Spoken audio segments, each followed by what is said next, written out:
सर्वसामान्यांच्या हक्काचा आवाज जागर जनस्थान। प्रेसमध्ये अतिरेकी प्रवेश करतात तेव्हा अलर्ट जवान त्या आतंकवाद्यांना पकडण्यासाठी मोठी मशागत करताना दिसून आले। या ठिकाणी आज दिनांक 11 ऑगस्ट रोजी संध्याकाळी 5:30 वाजेच्या दरम्यान तब्बल 5 अतिरेक्यांनी इंडिया सिक्युरिटी प्रेस येथील ग्रीन गेट मध्ये प्रवेश केलाय।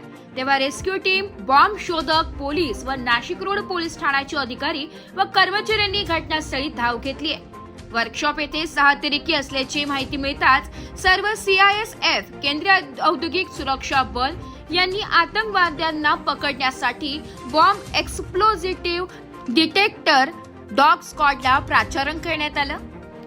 आतंकवाद्यांची चौकशी करत असताना त्याच्या जवळ स्फोटके मिळून आले। यावेळी फायर ब्रिगेड तात्काळ घटनास्थळी दाखल झाली। त्यात जखमींचे प्रथमोपचार करण्यात आले। एक कामगाराचा यात मृत्यू झालाय तर एका अतिरेक्याला जिवंत पकडून 4 आरोपींना कंठस्नान घालण्यात जवानांना यश आले। काही तासांनी CISFचे कमांडंट श्री ब्रुज भूषण यांनी माहिती दिली की 15 ऑगस्ट स्वातंत्र्य दिनाच्या पार्श्वभूमीवर जवानांची रंगीत तालीम घेण्यात आली आहे। तेव्हा कामगारांनी मोकळा श्वास घेतला। जागर जनस्थान करिता संदीप नवसे, नाशिक।